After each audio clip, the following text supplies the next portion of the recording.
नमस्कार दोस्तों, स्वागत आपका एक और नई वीडियो में। बात करेंगे एचएसएससी ग्रुप डी भर्ती के बारे में। तो इसके बारे में बहुत ज़्यादा कमेंट रहते हैं, हालांकि आचार संहिता लगी हुई है। तो एचएसएससी ने जो है परमिशन भी मांगी थी रिजल्ट निकालने के लिए, तो परमिशन नहीं मिली है। इसके बारे में भी आपको बता देता हूँ।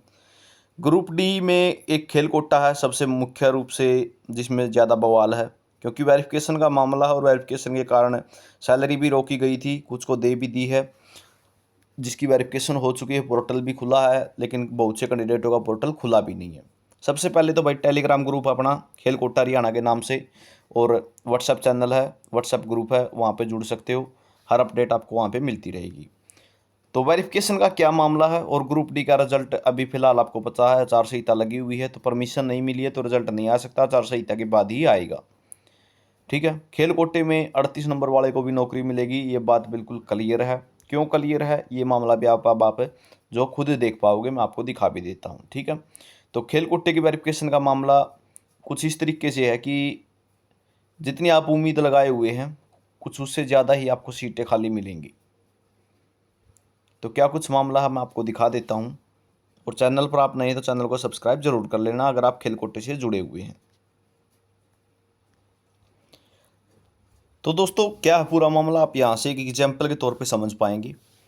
तो यहाँ पे आप देख सकते हैं, name in list sent by HSSC.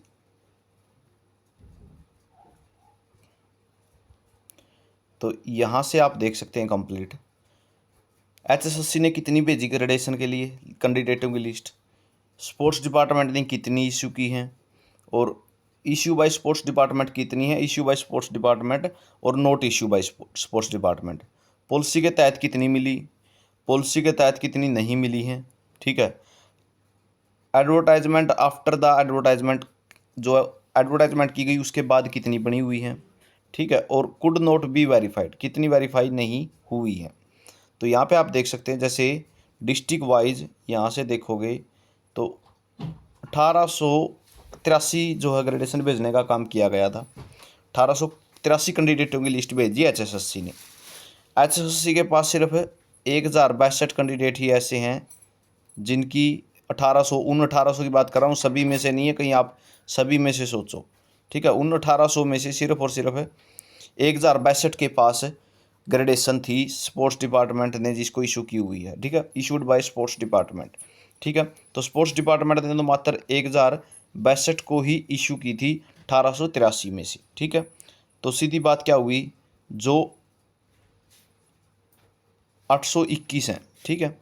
1883 minus 1062, जो बच गए 821, वो तो वैसे ही बाहर हो गए। क्यों? क्योंकि उनके पास तो ग्रेडेशन ही नहीं है।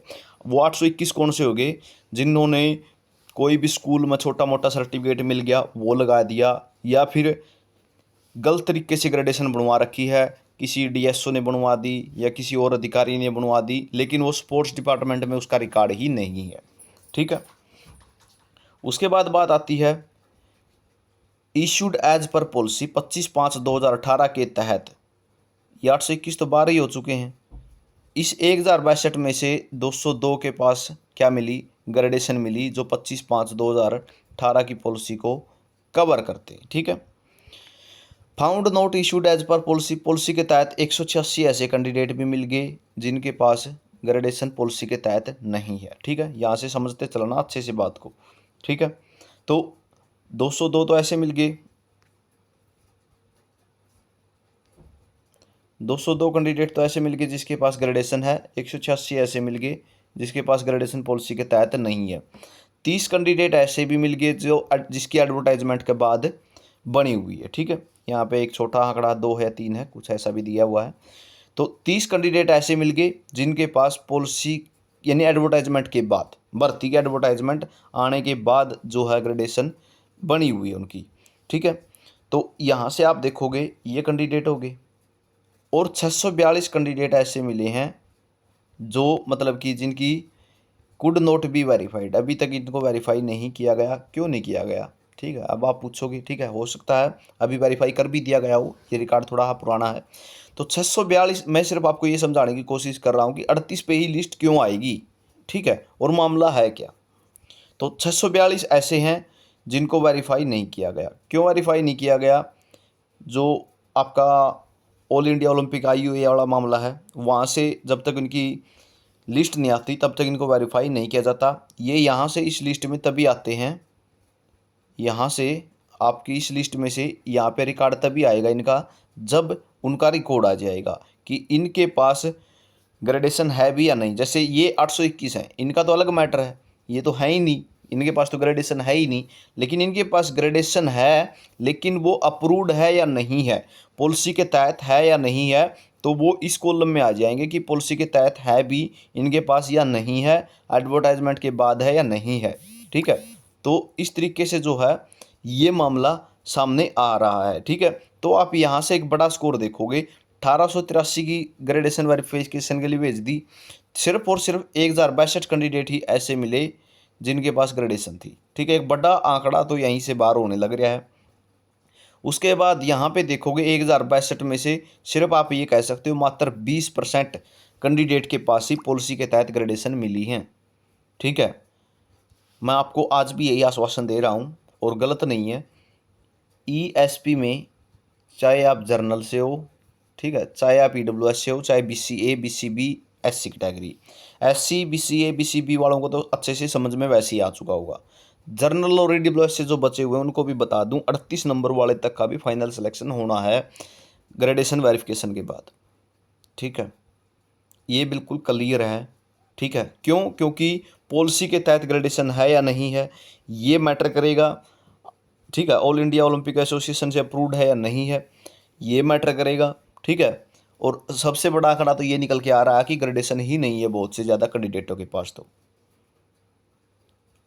ये मामला है, और ग्रेडेशन वेरिफिकेशन वाला मामला लगभग आपका कंप्लीट हो चुका है। ठीक है, सिर्फ और सिर्फ इंतज़ार है तो आचार संहिता हटने का। ठीक है, उसके बाद कुछ कैंडिडेटों के कमेंट रहते हैं कि ग्रुप डी भर्ती सेफ है या नहीं, अगर सरकार पलट गई तो क्या होगा। सरकार पलटो ना पलटो, ग्रुप डी भर्ती पर कोई असर नहीं पड़ेगा, कंप्लीट होगी भर्ती। और जितनी भी पोस्टें हैं, जितनी भी एडवर्टाइजमेंट की गई थी, उन इतने ही पद बिल्कुल भरे जाएंगे, कोई दिक्कत वाली बात नहीं है। बात आती है 2600 की और लिस्ट आएगी या नहीं आएगी। तो 2600 की लिस्ट आओ ना आओ, खेल कोटे पर कोई असर नहीं पड़ता, क्योंकि खेल कोटे वालों की तो यही सीटें खाली जाएंगी सभी के लगने के बाद, 38 तक लगने के बाद यहाँ से ही सीटें खाली जा रही हैं। तो 2600 की तो लिस्ट लगाओ ना लगाओ वो बाद की बातें हैं, इसको क्लियर कर दो कि आप ग्रेडेशन किसके पास ग्रेडेशन है, किसके पास नहीं है। जो सीटें लगी हुई, जो सीटें हैं उनको ही फिलअप कर दो कंप्लीट को, बस यही बड़ी बात है। 2600 की लगो ना लगो खेल कोटे वालों के लिए कोई मायने नहीं रखता, क्योंकि अगर 2600 में से आपको 260 सीटें मिल रही हैं, मान के चलो 10%, तो ये 260 की 260 खाली ही जाएंगी आपकी, क्योंकि यहाँ पे कैंडिडेट एलिजिबल ही नहीं मिलेंगे आपको। ठीक है, तो ये जानकारी आपके लिए रहेगी। आप अपने विचार कमेंट सेक्शन में दे सकते हैं। वीडियो आपने देखा इसके लिए बहुत बहुत धन्यवाद। आपका दिन शुभ हो।